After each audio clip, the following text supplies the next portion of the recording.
In 1883, Cornelius Vanderbilt II and his wife Alice, representing the zenith of wealth and privilege, posed for a timeless sepia-toned photograph before attending an extravagant fancy dress ball. The illustrious event, hosted by Vanderbilt's brother, William Kissam Vanderbilt, and his wife Alva, was hailed as the social highlight of the era. Cornelius appeared resplendent, dressed as King Louis XVI, adorned with a brocade overcoat, vest and breeches. His attire included black stockings, pointed court shoes, and a white powdered wig, with a tricorn hat in hand, luxuriously trimmed in plush white fur.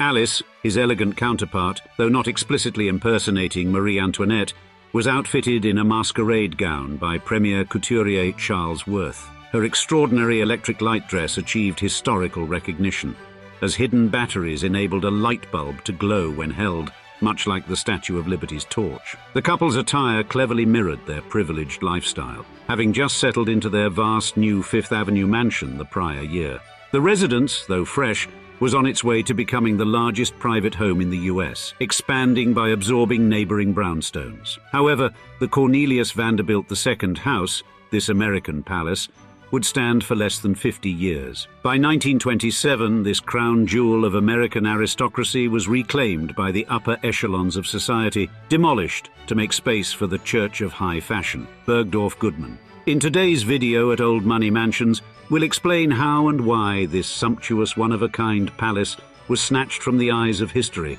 as we describe why New York's largest mansion ever was demolished. The indomitable Vanderbilt family soared to eminence during the resplendent Gilded Age. The accumulation of their staggering fortune was rooted in the commanding empires of shipping and railroads. This remarkable ascent began with the family's patriarch, Cornelius Vanderbilt I.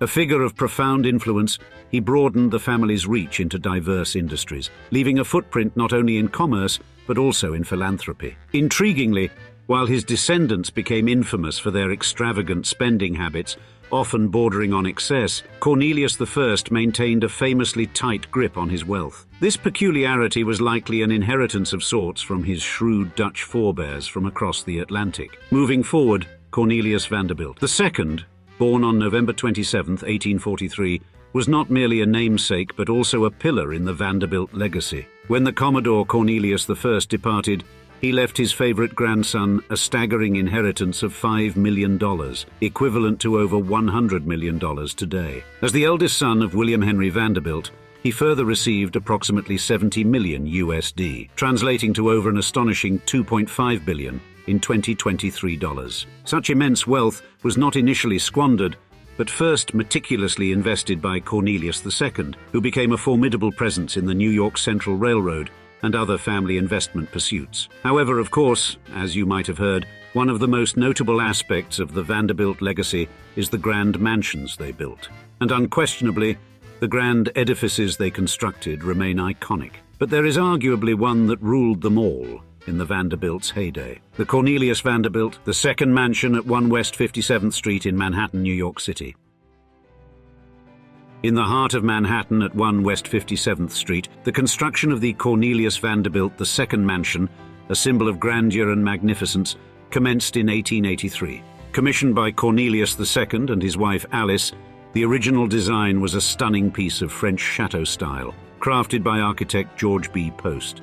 Collaborating with Richard Morris Hunt, who had bestowed his brilliance on other Vanderbilt family estates, the structure was to become an icon of luxury. The initial completion in 1883 was merely a prelude to the Vanderbilt's ambition, and the mansion soon embarked on a grand $3 million expansion in the early 1890s, an equivalent of a staggering $100 million in contemporary terms. Completed in 1893, this expansion transformed the mansion into the largest private residence in New York City, boasting an incredible 130 rooms. The interiors were the artistic marvels of the renowned French design firm Jules Allard & Sons, reflecting a taste and opulence that knew no bounds. Two monumental wrought-iron gates beckoned guests into a circular carriage driveway, serving as a stately entrance to a 6-story masterpiece that housed not only vast rooms, but artistry and splendor from the finest sculptors and artists. The addition of a stable and private garden enriched the regal landscape. Upon entering through the 5-story Conn stone entrance hall,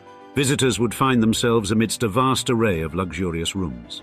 From the exquisite library to the delicate Louis XVI-styled salon, an enormous grand hall, a watercolor room, and a resplendent two-story ballroom, the mansion was an embodiment of elegance. The Moorish-inspired smoking room, a sumptuous dining room, Mr. Vanderbilt's private study, and various breakfast and personal rooms added depth and charm to the labyrinth of splendor. Even the more private domains of the Vanderbilts were opulent, with the second floor hosting Mrs. Vanderbilt's bedroom, boudoir, bath, and dressing rooms. Of course, Mr. Vanderbilt's own spaces were equally lavish, reflecting a personal sanctuary of style and comfort. Renovations in the early 1890s, though seen by some as extravagant for a home still in its youth, coincided with a pivotal time in interior design. The Vanderbilts were trailblazers, embracing the era's new plumbing technologies with enthusiasm. Alice Vanderbilt's pioneering use of onyx in her bathroom was matched only by her rival sister-in-law Alva's choice of Carrara marble.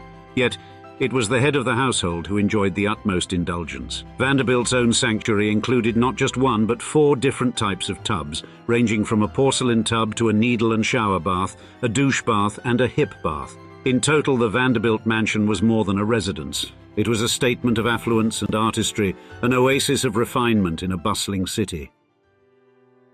Now, life within the stately walls of the mansion was a vivid and unparalleled display of the splendor and magnificence that defined the Gilded Age. The mansion's grandeur, reflected through its 130 opulent rooms, was a stage for extravagant soirees and gatherings, a canvas illustrating the Vanderbilt family's immense wealth and influence. Alice Vanderbilt, the ambitious wife of Cornelius Vanderbilt II, was a prominent figure in these social exhibitions, seen as an aspiring social climber, resolute in her ambition to ascend the echelons of New York's elite circles. The mansion was her theater, and its grand parties her performances, each deftly orchestrated to showcase the family's illustrious standing. The Vanderbilt Ball of 1883 stands out among these spectacles. This lavish costume ball, attended by the crème de la crème of New York, was not merely an evening of splendor.